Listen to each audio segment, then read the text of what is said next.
Hello, you wonderful people, and welcome to another episode of Super-Fanta-Fi. This being a show where we talk about TV shows of the supernatural, fantasy, and/or science fictional genre. For today's episode, I'm going to talk about the latest episode of Midnight Texas. So in this episode, we had someone show up in Midnight, and it's a pregnant lady. We end up finding out later on her name is Sheila.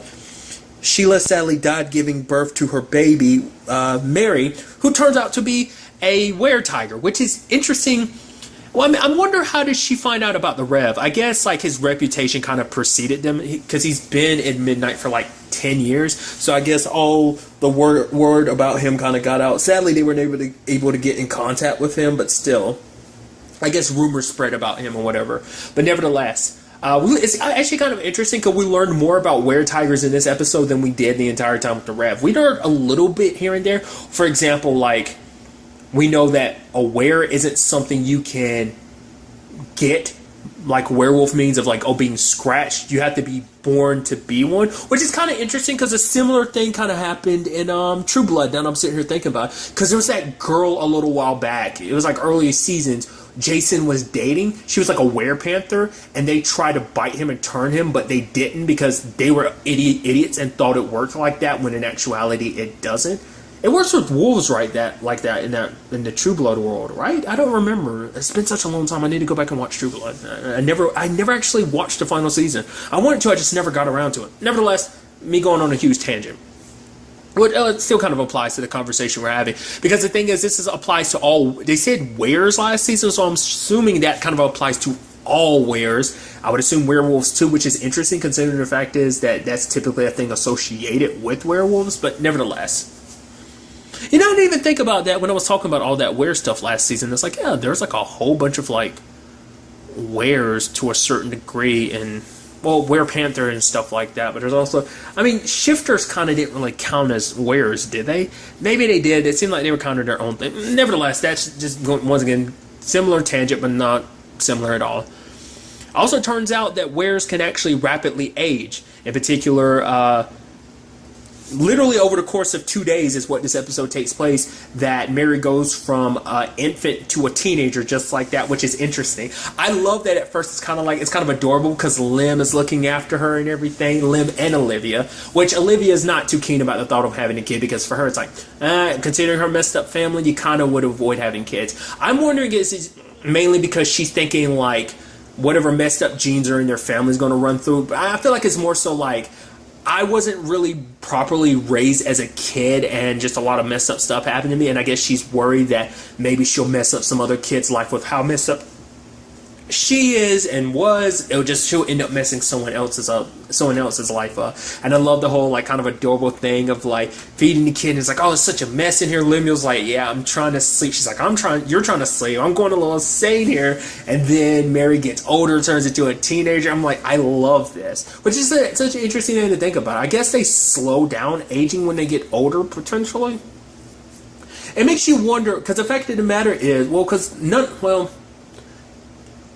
what's the difference between a full were-tiger and someone who isn't? Like, I guess a were-tiger will always be the dominant gene in that regard. Well, what I mean is, like, what if both your parents are were-tigers? Because being a were-tiger would mean that on some level you are half human. That's just how the whole deal works. But, like, will you be like a full-blown were-tiger? You know, it makes you wonder, like, how that really works out like that when it comes to that situation. Like I said, that's kind of a conversation all on its own, which is interesting.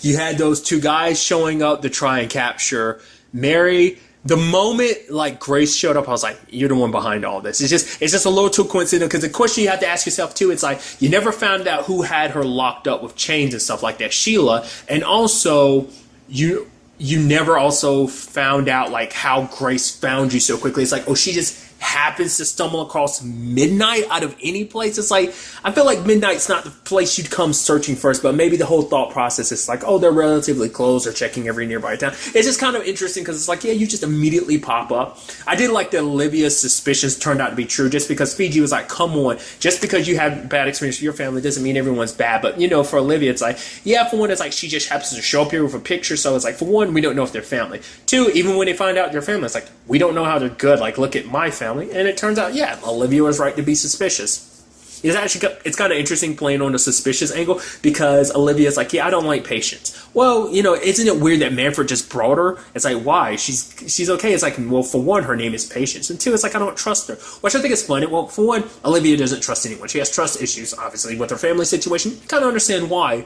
but it's just funny because like she started off that same exact way with Manfred, so it's just kind of interesting now. Like Patience is kind of getting put through the ringer in that regard. So I just think it's kind of funny in that instance. So.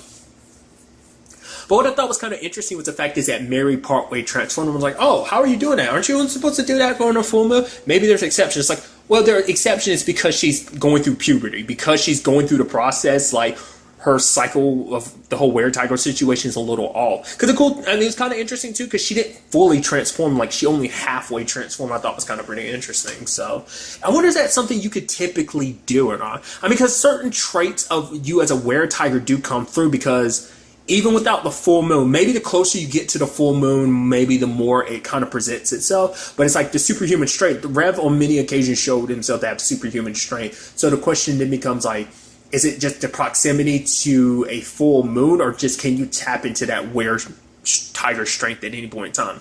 That's just what I'm thinking about. What I thought was kind of the most interesting thing about that. Well, for one, you find out, there's like a fighting ring of supernaturals, and that's kind of shitty. People being collared. Kind of learn about the weaknesses of the other supernaturals, so it's kind of interesting. It's like, obviously, werewolves are weak to silver, vampires are too. Gold for banshees, which kind of already setting that up. It was kind of interesting, which that might be a little foreshadowing for the future, potentially. To be fair, we got introduced to other supernatural creatures last season, but obviously we're tiptoeing probably into introducing others. And also finding out that demons are weak to iron. Did that come up last season? I don't remember. Well, yes, it did, because they were using swords to fight. Well, but those were blessed weapons too, so I think that might have made a difference. Nevertheless, well, because those things were on a different level. The rapes were on a different level than I guess, your typical demon. So I guess the same rules they kind of apply in that regard. I just thought that was kind of interesting, setting up like, oh yeah, here's some of the weaknesses to the other supernatural. I love that Lim kind of went in the ring having to fight 4 other supernaturals, holding his own. I was like, oh wow, look at him go. It's like, all right. And it wasn't until at the end of the fight I was like, all right, Lim, you'll never use like his special ability of just like literally draining everyone until at the end, because he was supposed to be buying time. But even then, it was like, bam, bam, bam, hand-to-hand combat, kicking, punching. It's like, yo, 4 against 1, Lim's still kicking ass. And then it's like, yo, Lim, time to go. Drained them all, and it's like done just like that. That was pretty impressive. What's also really interesting, well, sad about the whole situation is that those are kind of Manfred's people. They're assholes, but they're kind of like of the same kind of people that Manfred is. The whole reason why this whole thing happened is Grace actually locked her own daughter Sheila up because Sheila hooked up with a were-tiger. It's like, those are the fighters. You don't hook up with, because it's like you're diluting our family by doing something like that, which is interesting. Which kind of begs the question, I'm curious, like, are were-tigers the only ones amongst the supernaturals that were there that could reproduce? I'd assume a banshee. Banshees are typically female, but I mean, I wonder, are there males in that species? I'm just curious, because like banshees have always been depicted as female. I think that's kind of like their thing. They are ladies, but demons, can they reproduce? Like, I don't know. I mean, that's what's kind of making me think. Like, makes you wonder, did the same thing happen to the Reb's mom? Him being a were-tiger. Like, I mean, that must happen to all like non-were-tiger family, unless your mom isn't. Maybe if your mom's a were-tiger, she can survive the pregnancy, but it's just too much for a human mother to handle. It's just sad. Maybe she knew she'd die from the pregnancy just because. Maybe she was warned ahead of time. I don't know. That's actually something Olivia and Mary kind of bonded over, the fact is losing their moms, because Olivia lost her mom at a young age. Maybe she brought it up. I don't remember her specifying like how her mom ended up dying. It's actually kind of interesting too, the whole bond between Olivia and Mary, and just kind of them. Because, like I said, it's just, even in that 2-day period, even caught her off guard, because she's like, she was only here for 2 days. Like, why would I miss her? And Lim's like, I miss her too. It's okay to cry. And for her, it's like, because it made her feel like she had a family of her own for the first time in a very long time, considering relationship she has with her dad and her stepmom. Which, that's a question too. Where is her stepmom now? Now that because her dad's trying to make up for all the terrible mistakes. Like, he left her in the hands of her stepmother, and her stepmother did what she did. And Olivia's words, quote unquote, pimping her out. Just because it was just, it goes far worse than that. Like, that's already bad enough, but it's just a whole other level of just being a shitty person, you know, in Olivia's stepmom's case. And we never found out whatever happened. I'd assume just the fact is who her dad is. I mean, even though we don't really know much about him, he seemed like the type of dude that probably like, oh, you did that to my daughter. I feel like the stepmom disappeared. Maybe I'm 100% wrong, but it's just like something Olivia's never talked about. To be fair, being who Olivia is, who's to say she never like went back and took care of her stepmom herself? That's always a possibility. But it does beg the question, like, would this pushed them to kind of, because I was kind of hoping, I was like, hey, maybe